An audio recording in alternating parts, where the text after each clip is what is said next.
Hello po, pwede po ba kayo ma-interview? Oo naman. So, Saan ba yan?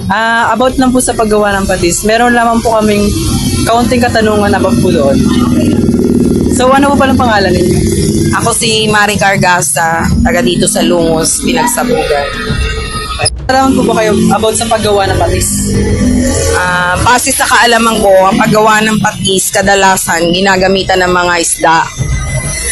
Maliliit na isda, binuburo to, nilalagyan ng asin, pinatatagal ng 6 na buwan para lumabas yung lasa ng isda.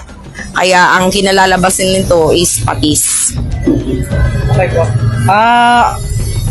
Meron po ba kayong alam tungkol sa kung ano ang special sa patis sa Malabon?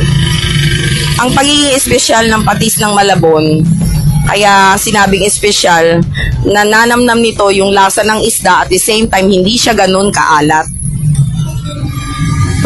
Bakit po ito sikat sa Malabon? Naging sikat ito sa Malabon dahil parang naging tradisyon ito ng mga taga Malabon yung magkaroon ng sariling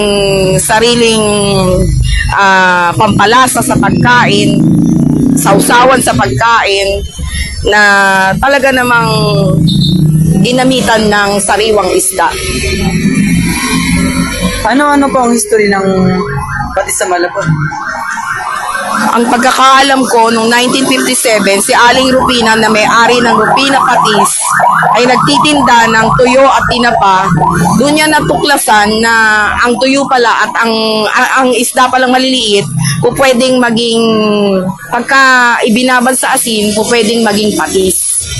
Pwedeng iburo at maging kapaki-pakinabang na pampalasa sa pagkain. Thank you.